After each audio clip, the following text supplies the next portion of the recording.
Lá em 1971, um cara simplesmente sequestrou um avião comercial, exigiu US$ 200 mil em dinheiro vivo, tipo, amarrou um paraquedas no corpo e saltou na escuridão no meio de uma tempestade congelante. Nossa! Pois é. Mas a parte mais insana de toda essa história não é nem a audácia absurda do salto em si.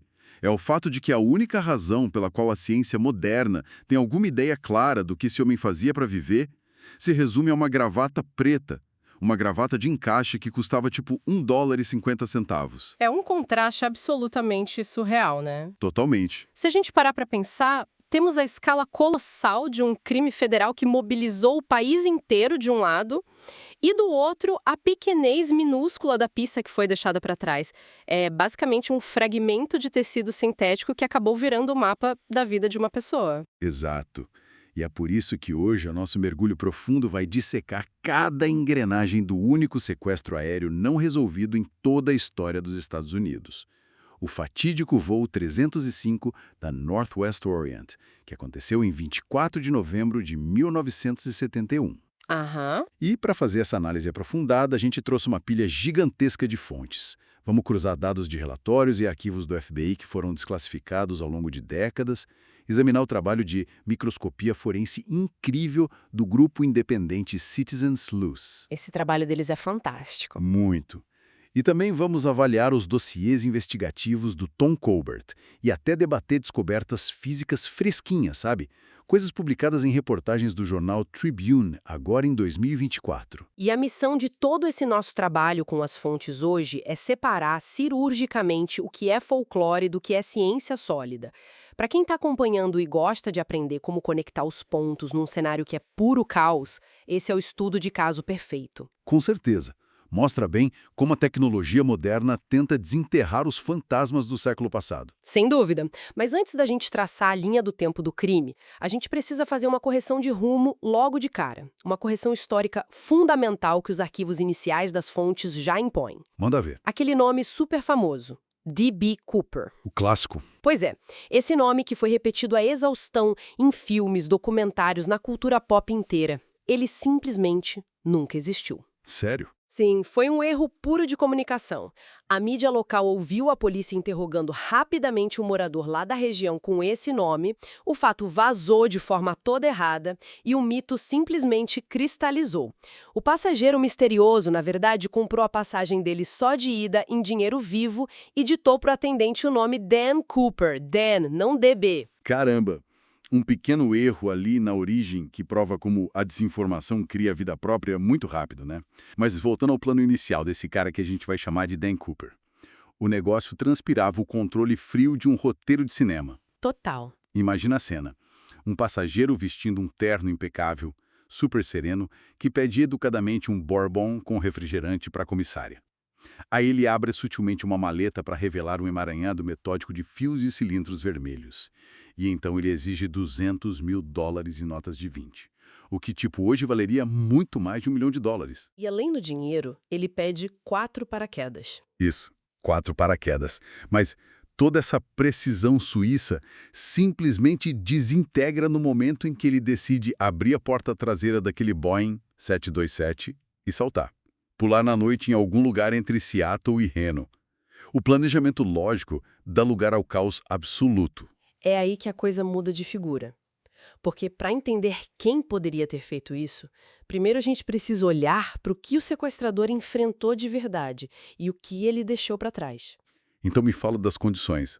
O agente especial do FBI que liderou grandes fases da investigação, o Larry Carr, ele documentou as condições meteorológicas daquela noite com precisão. E olha, os dados são assustadores. Eu imagino. Novembro no noroeste americano não é brincadeira. Exato, era noite de ação de graças. Tinha uma tempestade bem agressiva de chuva e granizo caindo. A cobertura de nuvens criava uma escuridão total, sem nenhuma iluminação da lua. A aeronave estava voando a 10 mil pés de altitude. O que significa muito frio. Sim, colotrava a temperatura do ar bem abaixo do ponto de congelamento. E, além disso, o fluxo de ar passando pela fuselagem gerava ventos de mais de 320 km por hora, 200 milhas por hora. E o suspeito não estava usando um traje de sobrevivência isolante. Ele saltou vestindo mocassins lisos sem cadarços e um sobretudo leve de negócios. Olha, saltar nessas condições com mocassins e um sobretudo é como tentar entrar em uma rodovia movimentada montado em um skate de olhos vendados. Não é apenas uma manobra arriscada, é uma coisa que desafia frontalmente o instinto humano mais básico de autopreservação. Nossa, é a analogia perfeita.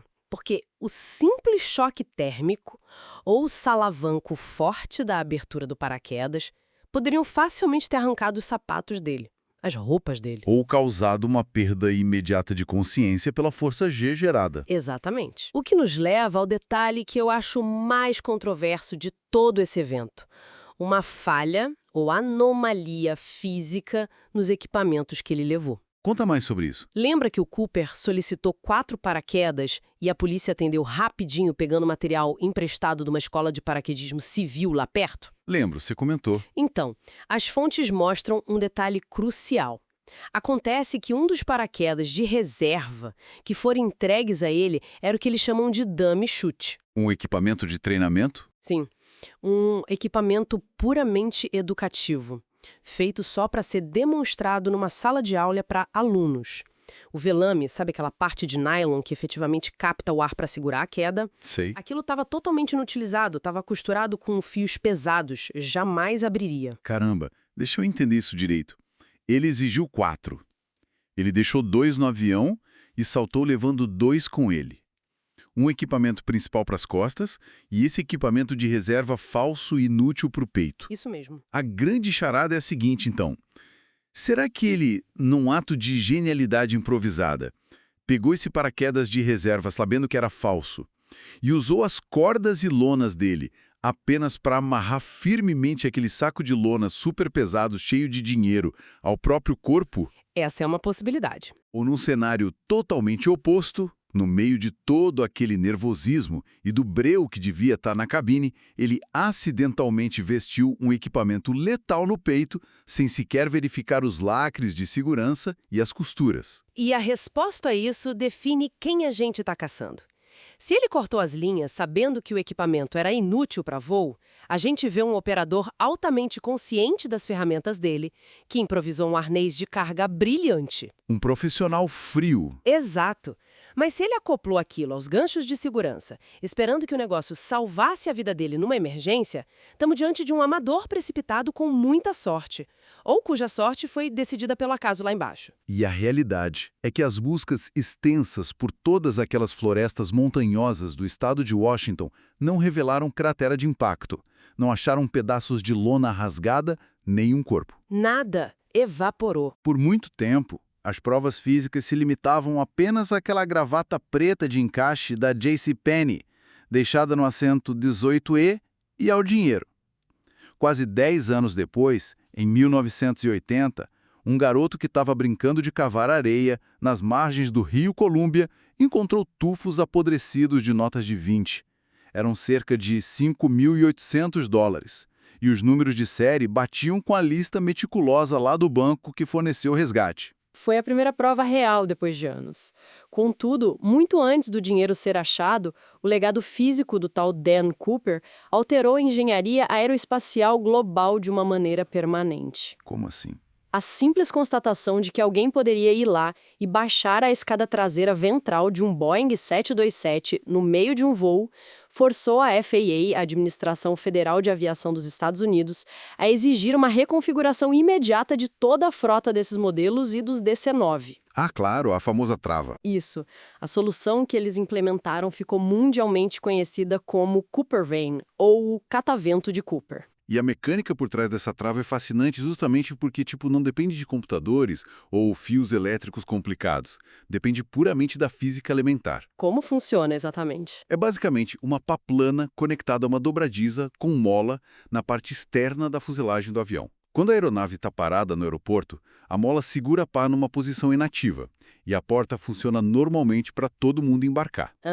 Faz sentido. Porém, quando o avião decola, acelera e o fluxo de ar em altíssima velocidade bate na lataria externa, o próprio vento empurra essa pá para trás. Aí ela gira e rotaciona uma placa de metal maciço diretamente sobre o fecho de abertura da escada. Genial. É brilhante. Enquanto houver pressão do vento gerada pelo voo, cara, não importa quanta força humana você aplique dentro da cabine, ninguém consegue destravar a porta. A indústria aeronáutica teve que usar a aerodinâmica básica para resolver uma brecha massiva de segurança. Uma solução incrivelmente elegante para uma vulnerabilidade que ninguém jamais tinha antecipado. Mas mudando de escala aqui, já que as provas macroscópicas, tipo procurar um corpo na floresta, levaram a becos sem saída, a investigação precisou diminuir de escala, ir para o nível microscópico. Literalmente, como os detetives não acharam o corpo e o dinheiro degradado não oferecia impressões digitais úteis depois de tanto tempo na areia, eles se concentraram no único objeto pessoal que ficou para trás sobre a poltrona, a tal da gravata preta. E aqui entra o trabalho sensacional liderado por aquele grupo de cientistas cidadãos, os Citizen Sleuths. Eles operaram sem um centavo de financiamento governamental. Um trabalho voluntário de altíssimo nível. Sim. E a genialidade da abordagem forense deles está em como eles entenderam o comportamento humano em relação a roupas baratas. Pensa comigo, uma camisa normal é lavada com sabão e alvejante quase toda semana. Isso destrói qualquer vestígio de contato. Mas ninguém lava uma gravata de colarinho de encaixe barata. Exato. Ninguém lava uma gravata de $1,50. Ela é guardada num cabide e reutilizada infinitamente. Isso faz com que a gravata atue como um filtro de ar passivo. Ela vira uma autêntica cápsula do tempo ambiental, absorvendo a poeira de todos os lugares por onde a pessoa andou durante anos. Nossa, isso é muito inteligente. E para ler essa cápsula do tempo, o grupo utilizou microscopia eletrônica de varredura. Explica para quem está nos ouvindo como isso funciona. Ao invés de usar lentes de vidro e luz, tipo um microscópio normal de escola, esse equipamento dispara um feixe hiperfocado de elétrons direto na superfície do tecido. Quando esses elétrons colidem com uma partícula invisível de poeira lá nas fibras, eles geram um sinal que um computador converte em uma imagem extremamente detalhada. Uma imagem 3D praticamente. Quase isso. Mas mais importante ainda, eles acoplaram uma técnica de espectroscopia de raio-x. Isso permite aos cientistas ler a assinatura energética dos elétrons e determinar exatamente qual é o elemento químico de cada grão minúsculo de poeira. O resultado mapeou mais de 100 mil partículas espalhadas na gravata. Certo, vamos desvendar isso. Eles não encontraram só as cinzas de cigarro comuns, tipo de bar, ou pó de giz. Eles encontraram uma assinatura química brutal. Os sensores detectaram a presença anômala de elementos de terras raras. Coisas super específicas. Muito específicas. Coisas como, sério, sulfeto de estrôncio. E o fragmento que acho mais incriminador de todos, titânio puro. O contexto temporal precisa ser enfatizado para quem nos ouve entender a gravidade disso. Em 1971, o titânio puro simplesmente não existia na fabricação comercial do dia a dia. Não tinha em carros ou eletrodomésticos. Não, nada de automóveis, tratores ou panelas. O uso civil era quase inexistente. Tratava-se de um metal exótico, altamente inflamável na sua forma em pó e caríssimo. Era restrito quase exclusivamente a projetos aeroespaciais avançados de uso militar ou civil. O que é fascinante aqui é que as fábricas da Boeing em Seattle, naquele exato período histórico, operavam projetos monumentais, tipo o do transporte supersônico deles, o Supersonic Transport. O rival do Concorde. Isso mesmo. E eles manipulavam pesadamente essas mesmas ligas exóticas de titânio. Isso cria um perfil sociológico e ocupacional do suspeito muito claro. A presença desse tipo de mistura química sugere fortemente que o dono da gravata provavelmente não era o operário das máquinas, sabe? O cara que solda com um maçarico no chão de fábrica. Por quê? Porque esses trabalhadores braçais usavam macacões espessos de proteção contra faíscas. A gravata não estaria exposta. Faz sentido. A gravata pertencia a alguém do setor corporativo, alguém usando o traje de colarinho branco que circulava livremente pelos hangares de montagem, como um engenheiro, um supervisor ou talvez um gerente de controle de qualidade. Alguém que ficava acumulando aquela poeira metálica suspensa na atmosfera do hangar. Isso afunila demais. Mas espere. Eu preciso desafiar a narrativa aqui, fazendo o papel de advogado do diabo. Como a gente pode ter certeza de que a gravata não foi contaminada depois do sequestro? A cadeia de custódia dessas evidências, ao longo de tantas décadas, apresenta falhas terríveis. É uma objeção justa. A gravata passou 40 anos pulando por mesas, gavetas e caixas dentro de laboratórios do FBI. Instituições onde agentes analisam fragmentos de bombas e destroços de aeronaves o tempo inteiro. Ou, num cenário pior ainda, será que a gravata pertencia a outra pessoa, tipo um cara que trabalhava na Boeing de fato e foi plantada lá no assento pelo sequestrador só para despistar os investigadores? Olha, essas dúvidas são totalmente inerentes ao método científico e investigativo. A gente não pode ignorar. Mas quando aplicamos a navalha de Occam, a explicação mais simples e as leis de probabilidade, o cenário de contaminação posterior perde muita força.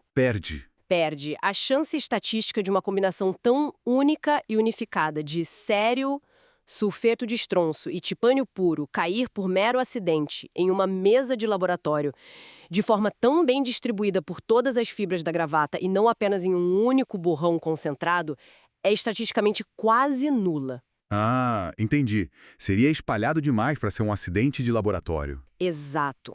E sobre a teoria da cortina de fumaça, do criminoso plantando a gravata de propósito para criar uma pista falsa, isso requer um nível de consciência sobre análise de poeira microscópica e espectroscopia que a sociedade em geral dos anos 70 simplesmente não possuía. O DNA forense nem era um sonho ainda. Nem existia. Então, o cenário mais limpo, mais provável e sustentado pelas evidências continua sendo o de que a gravata era mesmo dele e mostra onde aquele homem respirava e trabalhava. Então, se o perfil aponta, com esse mapa traçado pelo pó de titânio, para alguém com conexões aeroespaciais ou treinamento militar morando no noroeste americano, quem são os rostos reais que se encaixam nesse molde? A gente precisa de nomes. A gente tem alguns bem interessantes. O pesquisador Eric Ulis, por exemplo, usou justamente essa conexão do metal raro para focar a teoria dele no Vince Peterson. Quem era ele? O Peterson era um engenheiro subcontratado que trabalhava exatamente nesse polo da Boeing. A profissão dele envolvia diretamente investigar e analisar as propriedades de ligas de metal raras, o que explicaria o titário perfeitamente. Ele preenche a lacuna química com louvor, então? Preenche. Mas o problema que muitos investigadores operacionais apontam com a teoria do Peterson é a dissonância psicológica. O perfil comportamental não bate. Nem um pouco.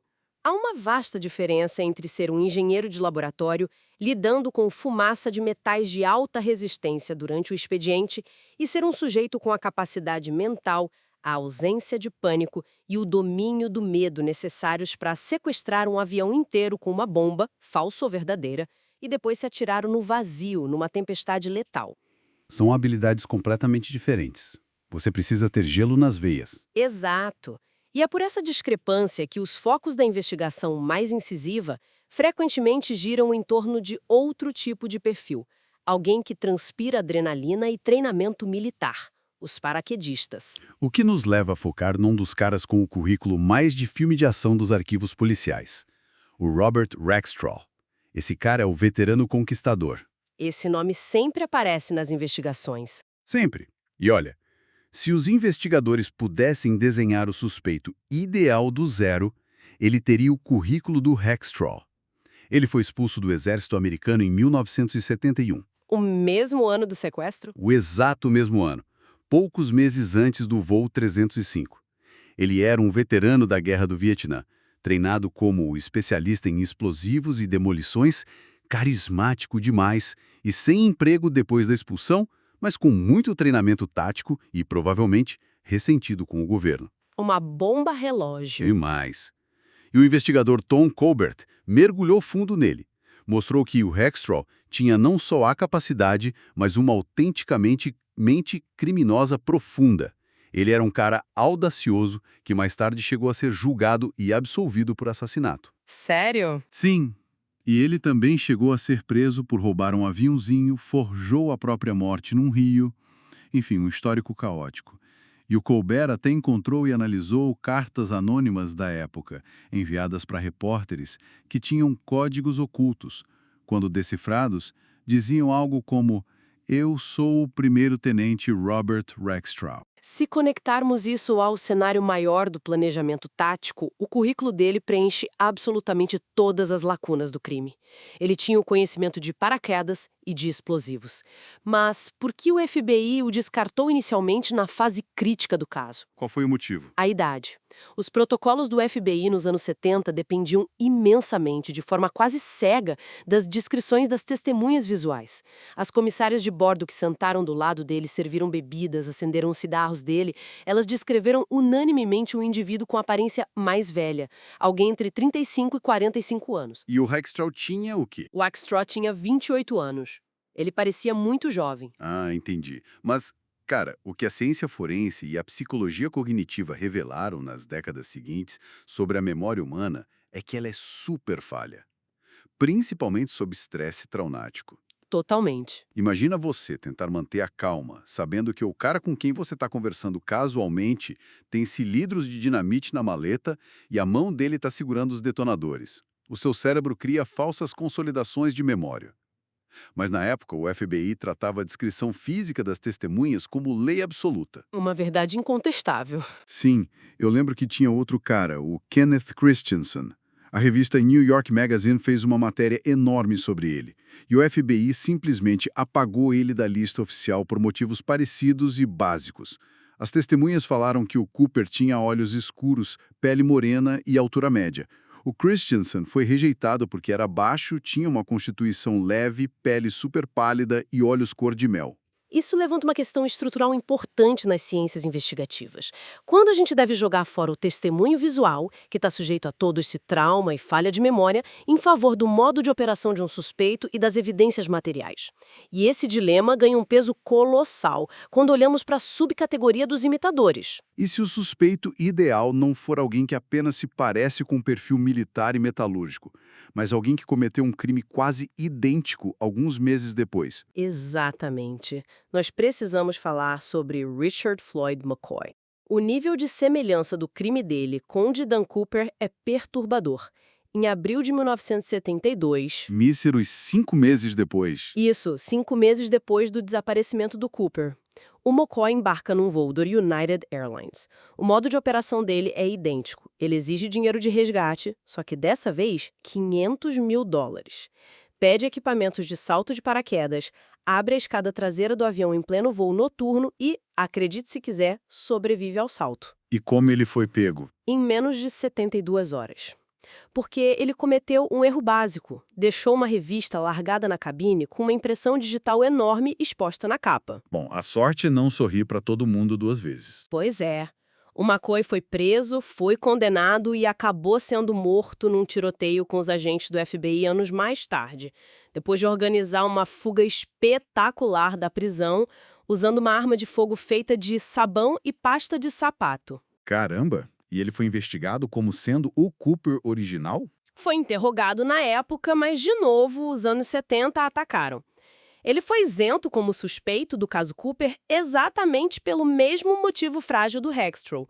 As comissárias da Northwest Orient não viram uma semelhança forte o suficiente entre o rosto do McCoy e o retrato falado que elas mesmas ajudaram a desenhar. Impressionante como extravava as investigações. Mas aí chegamos na reviravolta bizarra de 2024, que as fontes do Tribune revelaram. A narrativa do McCoy sofreu um abalo sísmico recentemente. Uma descoberta de peso. Um youtuber investigativo chamado Dan Grider começou a trabalhar de perto com a Shanté e o Rick McCoy.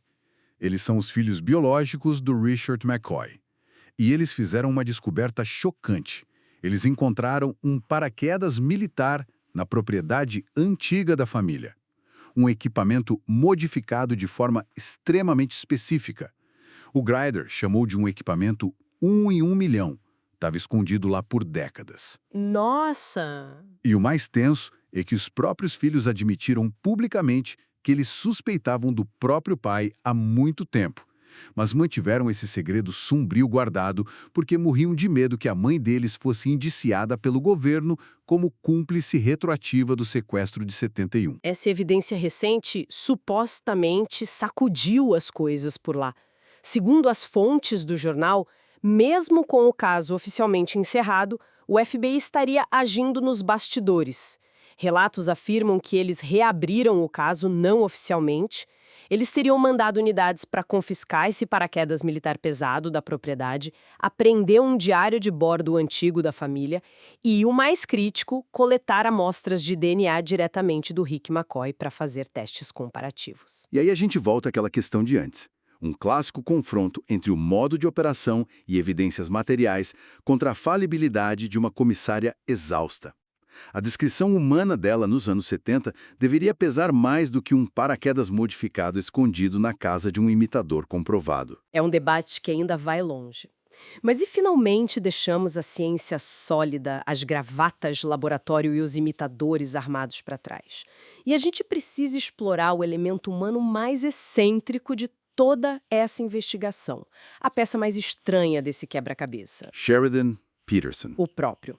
Se existisse uma vaga de emprego formal para sequestrador aéreo, Peterson teria gabaritado a entrevista de longe. O currículo desse homem parece uma elaborada obra de ficção de espionagem. Ele era ex-fuzileiro naval, Treinamento militar tático. Ok. ex-funcionário da Boeing, ele trabalhava lá dentro como redator técnico. Os colegas de laboratório declararam que ele era praticamente obcecado, nutria uma fascinação doentia pela mecânica justamente daquelas escadas e portas traseiras dos aviões 727. A mesma porta que o Cooper usou. A mesma. Como se não bastasse, ele trabalhou anos a fio se arriscando como smoke jumper, aqueles bombeiros paraquedistas super hardcore que pulam no meio de florestas em chamas em terrenos isolados. Isso garante que ele não ia entrar em pânico na hora de pular na tempestade. E o detalhe mais louco de todos. No passado, para promover um evento de marketing da própria Boeing, o Peterson fez um salto de paraquedas de exibição para a mídia vestindo adivinha o quê? Um terno social de negócios completo? Exatamente. A imagem visual dele é idêntica ao que a gente sabe do Cooper. E ele tinha motivos. Ele abrigava um ressentimento tremendo. Tinha uma repulsa declarada pela política externa dos Estados Unidos no Vietnã.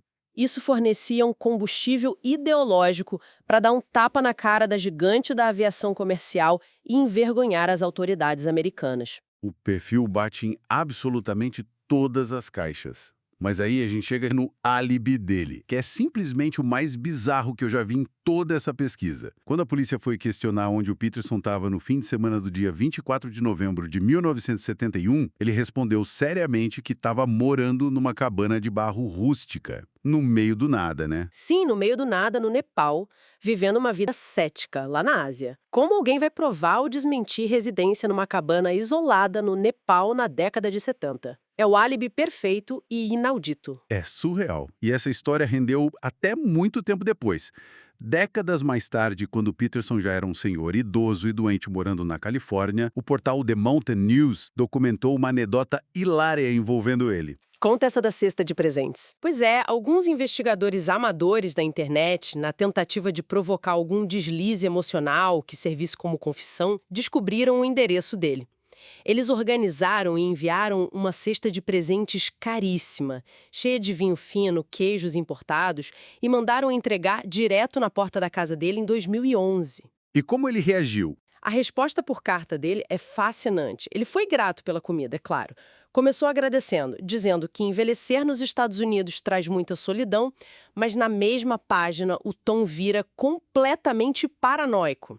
Ele começou a reclamar violentamente sobre o governo, engatando numa tirada sobre como ele tinha certeza de que aquilo tudo era uma armadilha disfarçada de agentes usando o Patriot Act para invadir a privacidade dele. Engenharia da trava, as evidências microscópicas que os cidadãos levantaram e esses currículos militares absurdos esbarram por fim na barreira brutal da biologia e do DNA. O teste final? Sim.